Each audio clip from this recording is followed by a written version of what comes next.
Bonsoir à tous et bienvenue dans le Flash Info. Retour en image ce soir sur la cérémonie de présentation des vœux au président Alassane Ouattara qui a eu lieu hier au palais présidentiel.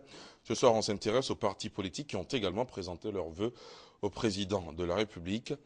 11 formations politiques étaient représentées au palais présidentiel. Seul le Front populaire ivoirien a manqué à l'appel. On en reparle dans la grande édition. Depuis hier, les locaux du ministère d'État, ministère des Affaires étrangères, sont fermés, et ce pour au moins 18 mois. Ce bâtiment devenu vétuste à cause du poids de l'âge est en réhabilitation. Le lancement des travaux de réhabilitation a donné lieu à une cérémonie officielle qui s'est tenue devant le ministre d'État, ministre des Affaires étrangères, Charles Dibi Kofi, et l'ambassadeur de la République populaire de Chine en Côte d'Ivoire, dont le pays a en charge les travaux de réhabilitation. Le Premier ministre japonais Shinzo Abe est attendu vendredi ici à Abidjan dans le cadre d'une tournée qu'il entame jeudi en Afrique.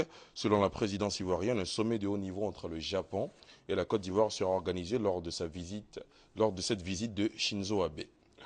Autre sujet, la semaine dernière, le président français François Hollande demandait à l'ONU de s'impliquer davantage en Centrafrique pour la présidence par intérim centrafricaine, le pays qui compte déjà les soldats français de l'opération Sangaris et les Africains de la MISCA n'a pas besoin de casques bleus. En plus, un avis partagé par le chef de la MISCA, le général Mokoko, qui préfère laisser à sa force un délai supplémentaire pour déployer près de 6 000 hommes avant d'envisager des renforts de l'ONU. Mais devant les violences qui persistent, les principaux représentants religieux, chrétiens et musulmans demandent l'intervention des casques bleus. Reportage.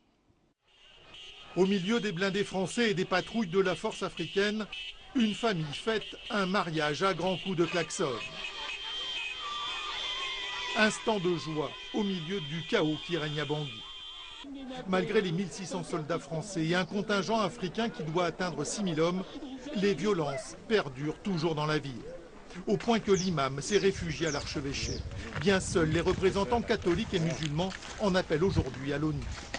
Moi, je fais partie de ceux qui ont écrit ouvertement pour demander à ce que les forces onusiennes, pour ne pas dire les casques bleus, viennent ici en République centrafricaine. Ce n'est pas minimiser, ni encore sous-estimer la force, la puissance de la MISCA, ni aussi des Sangaris. La ville est devenue vraiment une poudrière, où il faut beaucoup d'hommes. Et nous pensons que les Nations Unies ont la capacité vraiment de supporter cette mission. Une question débattue lundi au Conseil de sécurité de l'ONU.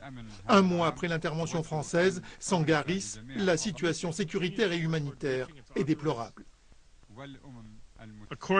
Selon les dernières informations, environ 2 200 000 Centrafricains ont besoin d'aide humanitaire, soit près de la moitié de la population du pays. Un habitant sur deux de Bangui a trouvé refuge en dehors de sa maison. Mais l'ambassadeur tchadien a marqué sa réticence à un déploiement de casques bleus défendant la mission africaine en cours. Il a également annoncé la tenue d'un sommet régional extraordinaire le 9 janvier à N'Djamena avec tous les partenaires internationaux. En bref et en image, les pourparlers de paix entre le gouvernement sud-soudanais et la rébellion menée par l'ex-vice-président Riek Machar ont débuté hier en Éthiopie, où la Chine a ajouté sa voix aux efforts de médiation pour tenter de mettre fin au combat dans ce jeune pays. Attendu depuis plusieurs jours, les négociations doivent porter sur la mise en place d'un cessez-le-feu, mais aussi l'éventuelle libération de détenus proches de Riek Machar, a indiqué Seyoum Mesfin, représentant de l'organisation est-africaine qui chapeaute les pourparlers.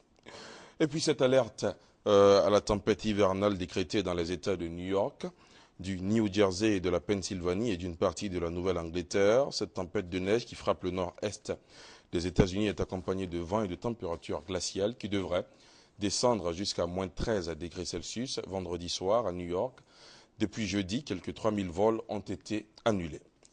Les États-Unis vont accélérer la vente et la livraison d'armements à l'Irak, a fait savoir hier à la Maison-Blanche. Washington entend ainsi contribuer à la lutte contre les extrémistes d'Al-Qaïda.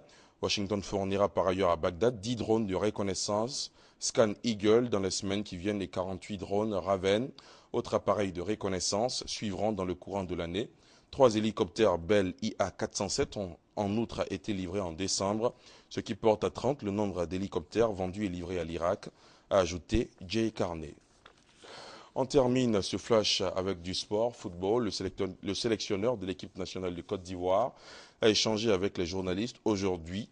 Il s'agissait pour Sabri Lamouchi de présenter le programme de préparation des éléphants pour la Coupe du Monde 2014 au Brésil. Le compte-rendu complet dans le 20h. Voilà qui marque la fin de ce Flash Info. Merci de l'avoir suivi. On se retrouve tout à l'heure.